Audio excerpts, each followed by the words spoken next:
It lies nestled in the Caribbean, surrounded by turquoise waters and whispering winds. But behind the serene beauty of Little St. James Island is a dark past, one that may hold some of the most chilling secrets of the 21st century. This is the story of Jeffrey Epstein, a man who wasn't just a financier, but a gatekeeper to an underworld of wealth, manipulation, and abuse. He knew the rich, he knew the powerful, and according to survivors and whistleblowers, he used that power to exploit the most vulnerable among us, children. But how did he do it? Who helped him? And why did the world stay silent for so long? This is not just about one man. It's about a system that let him thrive. A system that may still be protecting those involved. Segment 1. Jeffrey Epstein rose from obscurity. Born in Brooklyn, he dropped out of college, but somehow landed a job at Bear Stearns. Within years, he was managing the money of billionaires. But how? What skills, connections, or leverage allowed a college dropout to build a financial empire? His finances were opaque.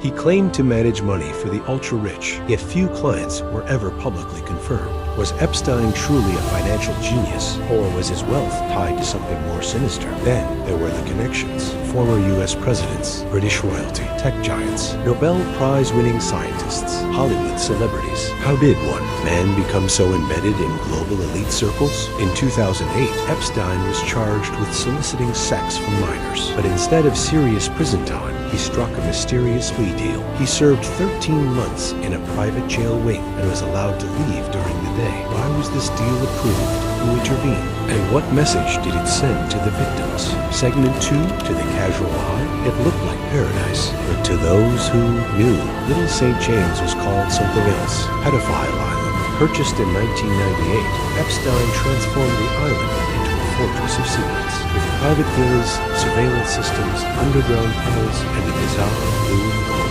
temple, its design remains unexplained. Was it merely decorative? A recording studio, as some claim, or something else? Former staff spoke of strict rules, security patrols, and young girls brought in by private jet or boat. Some employees fled, too afraid to report what they saw. Others stayed silent for fear of retribution. Boats were turned away. Guests signed NDAs. Surveillance blanketed the island. What kind of operation requires that level of secrecy? What were they hiding, and who was complicit in keeping it hidden? Segment 3. Dozens, perhaps hundreds of women came forward. Their stories eerily similar. They were groomed, recruited under the promise of modeling careers, college funding, or high-paying jobs. Some were runaways. Others simply wanted a better life. Virginia Giuffre described being trafficked across the globe, loaned out to powerful men. Her claims included British royalty, high-profile lawyers, and American politicians. Why would a teenager fabricate such detailed, consistent testimony? Why would so many other girls echo her claims? Some victims described being abused daily, sometimes multiple times on the island. They weren't allowed to leave. Their passports were taken.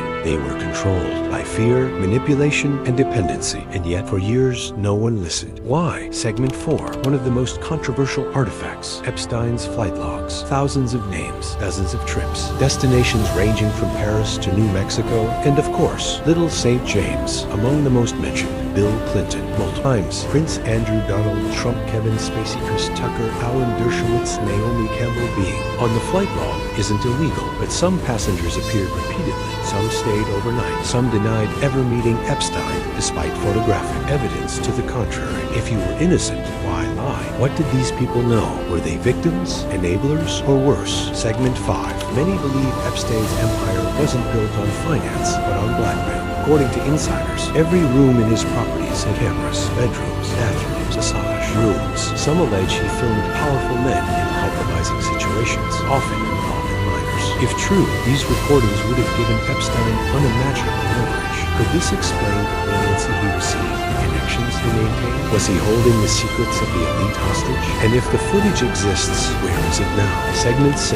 Hollywood has its own dark history of abuse and silence. But Epstein's ties to Tinseltown may have gone deeper. Some survivors allege that male victims, particularly aspiring actors and models, were also targeted. Stories emerged of secret parties where boys were supplied to closeted power brokers. Were these isolated cases or part of a larger pattern? Why has this side of the story been so underreported? Were male victims seen as less credible or simply less newsworthy? And what responsibility does the entertainment industry bear in all of this? Segment 7. On August 10, 2019, Jeffrey Epstein was was found hanging in his jail cell. The official report ruled it a suicide, but the details raised immediate suspicion. 2 guards claimed they fell asleep. Surveillance footage malfunctioned. His cellmate was transferred just hours earlier. The autopsy showed broken bones rarely seen. In suicide cases, Dr. Michael Dodden, a forensic expert hired by Epstein's family, concluded it was more likely homicide.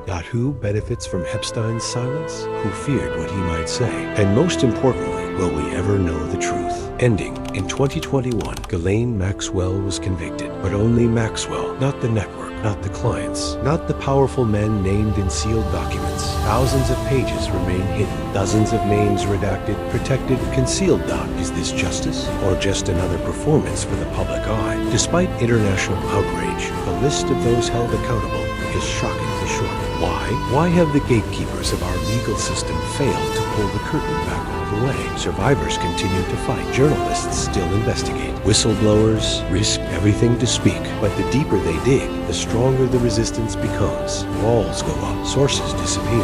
Fear sets in. How deep does this go? And who still walks free today, cloaked in immunity, watching the world move on as if nothing happened? This isn't just about Epstein. This is about power unchecked. It's about the machinery that shields monsters when they wear suits, and ties because if the rich and powerful and abused children can walk away untouched, then what kind of world are we living in? What comes next is up to us. After we keep asking hard questions, or do we let the silence win? Do we demand accountability or accept that justice is just a word for the powerless?